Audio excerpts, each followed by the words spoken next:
അപ്പോൾ ഗൈസ് അതുകൊണ്ട് ഞങ്ങൾ അച്ഛൻ്റെ പെട്രോൾ ഇന്ന് ഈസ്റ്റ് ആയതുകൊണ്ട് ഞങ്ങൾ പാലൊക്കെ വാങ്ങാൻ വേണ്ടി മുമ്പ് അച്ഛൻ പോയപ്പം ഞങ്ങൾ വീട്ടിലിരിക്കുന്നത്. അപ്പോൾ കുറച്ച് കഴിഞ്ഞപ്പോൾ അച്ഛൻ ഒരു ലിഫ്റ്റ് അടിച്ചു. അപ്പോൾ ഞാൻ ചോദിച്ചു എന്താ വണ്ടിയുടെ പെട്രോൾ തീർന്ന്. അപ്പം ഞാൻ ഇങ്ങനെ കുറച്ച് നേരം കഴിഞ്ഞപ്പോഴേക്കും ടി വി കണ്ടുകൊണ്ടിരിക്കുകയായിരുന്നു. അണയ്ക്കുന്നു ടി വി കണ്ടുകൊണ്ടിരിക്കുകയായിരുന്നേ. ആ സമയത്ത് അച്ഛനോട് അമ്മയോട് ചോദിച്ചാൽ അച്ഛൻ എന്ത് ചെയ്യുന്നു. അപ്പം അമ്മ പറഞ്ഞേ അച്ഛൻ പെട്രോൾ അടിക്കാൻ പോകുന്നതിൻ്റെ അടുത്ത് പറഞ്ഞല്ലേ. അപ്പം ഞാൻ വിശ്വസിച്ചിട്ട് കുറച്ച് കഴിഞ്ഞപ്പോൾ അച്ഛൻ എന്നെ വിളിച്ചിട്ട് പറഞ്ഞു നിങ്ങൾ രണ്ടുപേരും കൂടെ വാ അവിടെ അമ്പലത്തിന് അവിടെ. ഞങ്ങൾ അങ്ങനെ ഞങ്ങൾ നടന്നു വരുന്നത്. അമ്മ പറഞ്ഞു നീ എങ്ങാനും ഇനി അണച്ചു കഴിഞ്ഞാൽ ഞങ്ങൾ എൻ്റെ അമ്മേനെ പുറത്തേന്ന് പറഞ്ഞു. ഞാനപ്പോൾ പറഞ്ഞ ശരി നമ്മളുടെ ഇറങ്ങിയിട്ട് നമ്മുടെ പുറകെ കണ്ടു നടക്കുന്നത്. ഞാൻ ശരിക്കും കാണിച്ചു ഭയങ്കര നടക്കുന്നുണ്ട കണ്ട. ഇത് ഇങ്ങനെ നടക്കുന്നത്. ഞാനാണെങ്കിൽ ഓടിയിട്ട് പോയി അവിടെ എത്താൻ പറ്റുന്നായിരുന്നു. ഇത്രയും കൂടെ ഓടിയായിരുന്നു ഇതുകൊണ്ട് ആ പോസ്റ്റിൻ്റെ അവിടെ. പക്ഷെ ഞാൻ അടുത്തില്ല, രണ്ടിടത്തിനെ കൊണ്ടുപോകണ്ടേ.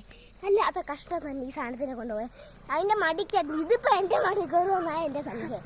എനിക്കറിയാൻ മേല കുറേ നേരമായി നടക്കുന്നു. കണ്ട ഗൈസ് നടക്കുന്ന മുഖത്തെ വൈക്കളഭ്യം കണ്ടോ.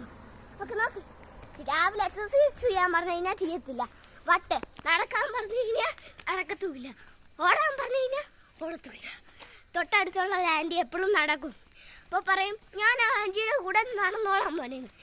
ഇത്രയും കൊല്ലമായിട്ട് നടന്നിട്ടില്ല. അവിടെ ഇതുകൊണ്ട് ഇങ്ങനെ വരും നടക്കുവാണെന്നാണെങ്കിൽ ഇവിടെ ഉണ്ട്.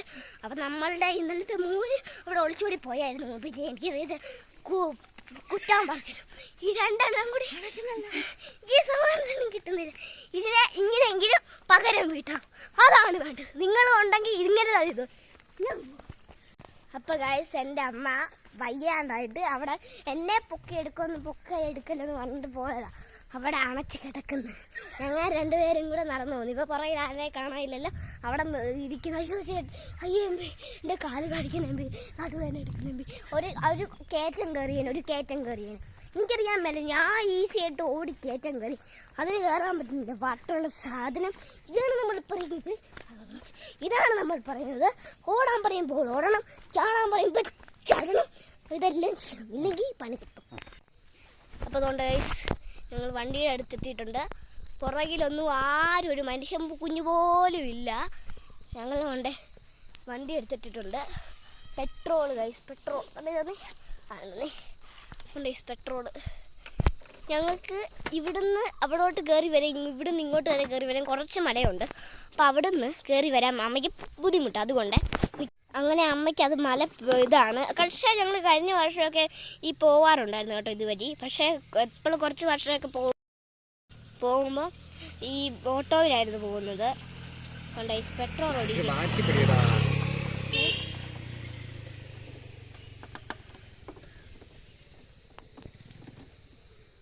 ഭയങ്കര കുന്നാണ് ഇങ്ങോട്ട് കയറി വരാം. എങ്കിലും ഞാനും അച്ഛനും കൂടി കയറി വന്നു കേട്ടോ.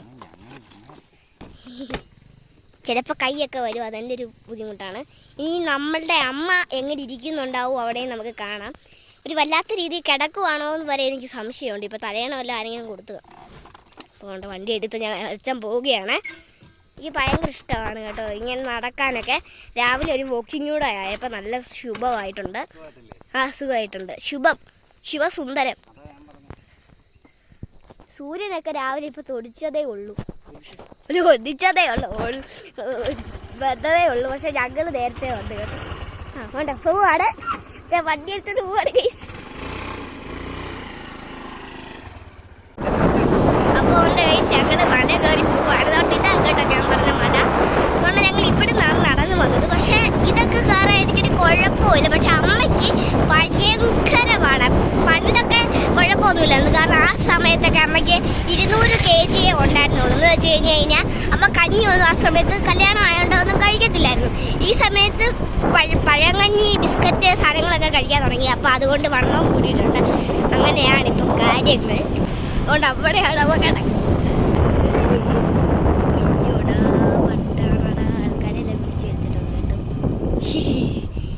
ആൾക്കാരെല്ലാം വിളിച്ചു വെച്ച് അമ്മ വയ്യാണ്ട് കിടക്കുന്നുണ്ടാ. ആൾക്കാരെല്ലാം വിളിച്ചു വെച്ചിട്ടുണ്ട്. ആരാണെന്ന് ഒരു പിടുത്തോയില്ല. നമ്മളെ വൈകിട്ട് പോലും ചെയ്തില്ല. നമ്മൾ ആരാന്ന് പോലും അറിയത്തില്ല. അവിടെ കിടപ്പുണ്ട്. നമുക്ക് ആരെയോ വിളിക്കുക നമ്മളെയാണെന്ന് തോന്നുന്നു. പക്ഷേ